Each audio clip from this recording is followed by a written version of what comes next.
तो चलिए शुरू करते हैं और सीखते हैं। मेरा नाम है संजीव, तो चलिए सीखते हैं। और सबसे पहले बप्पा को याद करेंगे, गणपति बप्पा मौर्य। चलिए देखिए, हैव, हैज, हैड, ये तीनों एक ऐसा टर्म है, वाक्य में इसके दो तरीके से इसका इस्तेमाल होता है। वाक्य में इसका दो तरीके से इस्तेमाल होता है। पहला तरीका, ठीक है, हैव को तो हम लोग सीख चुके हैं, हैज के बारे में बात कर रहे हैं। पहला तरीका मेन वर्ब के रूप में, शॉर्ट में मैं लिख रहा हूं एमवी, और दूसरा तरीका है हेल्पिंग वर्ब के रूप में, सहायक क्रिया एचवी, है ना। मेन वर्ब के रूप में जब आप इसका इस्तेमाल करते हैं तो इसका मतलब होता है ना, कोई भी चीज लास्ट में आएगा ना, है ना।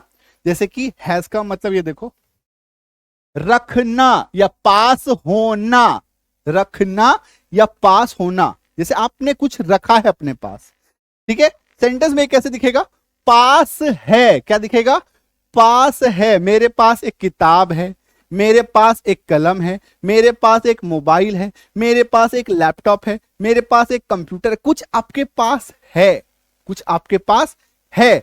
ऐसे वाक्यों में आप इसका इस्तेमाल करेंगे। कहां कहां पे इसका इस्तेमाल कर सकते हैं, फिलहाल तो आप ये चीज याद रखिए कि चार चीजों के साथ इसका आप इस्तेमाल कर सकते हैं। ही के साथ, सी के साथ, इट के साथ या नाम के साथ। ही लड़के के लिए इस्तेमाल होता है वह, शी किसी भी लड़की के लिए इस्तेमाल होता है वह, इट मतलब यह किसी भी न्यूटर जेंडर, है ना, नॉर्मली हम लोग न्यूटर जेंडर के साथ इसका इस्तेमाल करते हैं, या किसी भी नाम के साथ, चाहे वो लड़का का हो या लड़की का हो, ठीक है। सिंगुलर प्लूरल हम लोग बाद में समझेंगे, एक ही क्लास में बहुत ज्यादा सीखने पे कंफ्यूज कर जाएंगे, ठीक है। तो फिलहाल जो है आप ये चार टर्म याद कीजिए कि हैज का इस्तेमाल इन चार टर्म के साथ हम लोग कर सकते हैं। जैसे उसके पास एक कार है, उसके पास एक कार है, हम लोग को बस इतना ढूंढना है कि अगर सेंटेंस में पास है कि नहीं, है ना, पास है। पास है जैसे दिखेगा आप हैज लिख के चुपचाप बैठ जाओ। उसके पास मतलब उस लड़के के पास या उस लड़की के पास, उसके पास कुछ भी हो सकता है। सेंटेंस से में नहीं पता चल रहा लड़का या लड़की है तो मैं ही भी लिख सकता हूं, शी भी लिख सकता हूं, ठीक है। एक car, a car, he has a car, यहां पे हम लोग शी भी लिख सकते हैं। क्यों, क्योंकि वाक्य से नहीं पता चल पा रहा है कि वो लड़का है या लड़की है। तो जब आप बोलेंगे तब तो आपको पता रहेगा, अरे देखो ना उसके पास तो एक कार है ना। तो उसके पास मतलब हो सकता है वो लड़का हो सकता है वो लड़की हो, तो ही या शी कुछ भी लगा सकते हैं। क्लियर हो गया। अब इसी को चलिए बनाइए, मेरे साथ बनाइए।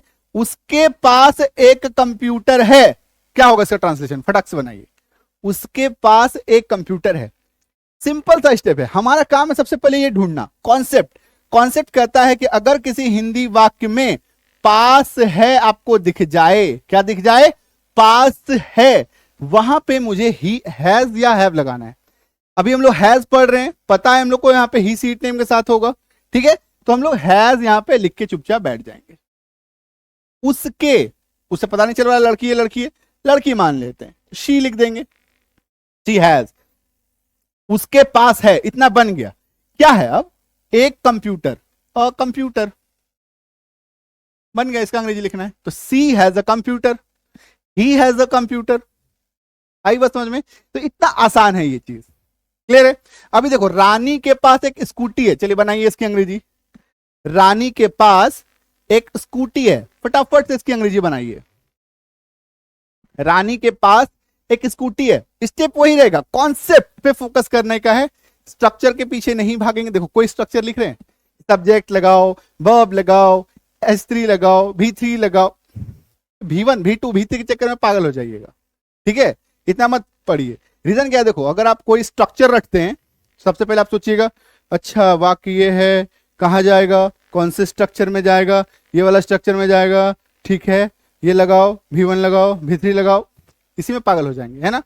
पागल हो जाएंगे कहने का मतलब ये है कि ये लेट करता है आपको, ठीक है। जब भी आप कोई चीज सीखते हैं, मान लो कि आप कोई सेंटेंस आया, सेंटेंस आप स्ट्रक्चर ढूंढे, मन में स्ट्रक्चर को घुमाए, हाँ अच्छा ये स्ट्रक्चर है, ये स्ट्रक्चर पर रखे, स्ट्रक्चर पर बिठाओ सबको एक एक करके। तो ये क्या होगा, एक सेंटेंस को बनाने में आपको 15 सेकंड, 20 सेकंड, 30 सेकंड लगने लगेगा, ठीक है। और उतना देर में तो काम खत्म हो जाएगा, है ना। तो फटाफट से ट्रांसलेट करने का है ना। तो अभी मेरा काम क्या है, पास है देखना है। पास है जैसे ही देखेंगे हम लोग हैज लिख के बैठ जाएंगे। रानी एक नाम है ना, नाम, तो समझ में आ गया। तो रानी हैज, रानी हैज, रानी के पास है, इतना बन गया। क्या है भाई, एक स्कूटी, तो अ स्कूटी, SCOOTY, तो रानी हैज अ स्कूटी, बन गया हमारा sentence. Rani has a scooty, बन गया हमारा सेंटेंस। तो जिस हिंदी वाक्य के लास्ट में हमें पास है दिख जाए, ठीक है, वहां पे हैज लगाने का है। पहला ध्यान के रखना है कि ही सी इट नेम हो। ही मतलब वह कोई लड़का हो, शी मतलब वह कोई लड़की हो, या कोई भी नाम लड़का लड़की का, या यह है ना, जैसे मान लो कोई तोता हो गया, कोई पक्षी हो गया, उसके साथ हम लोग इट लगाते हैं। कोई निर्जीव वस्तु हो गया, उसके साथ हम लोग इट लगाते हैं, है ना। बाकी कोई इंसान हो गया, सजीव हो गया, तो उसके साथ हम लोग दिस लगाते हैं। तो यहाँ पे हम लोग दिस भी लगा सकते हैं। इट और दिस एक ही चीज है, दोनों भाई है ना। इट और दिस में हम लोग एक डिटेल डिस्कशन करेंगे, डिटेल लर्निंग करेंगे बाद में। फिलहाल आप बस इतना जानिए कि ही शी इट नेम के साथ हम लोग हैज का प्रयोग कर सकते हैं। क्लियर हो गया? यहां तक आप समझिए हैज आधा सीख गए, ठीक है। अब बचा हैज का आधा हिस्सा, and that is main verb खत्म हो गया, मुख्य क्रिया खत्म। आ जाएंगे अब हेल्पिंग वर्ब में, है ना। हेल्पिंग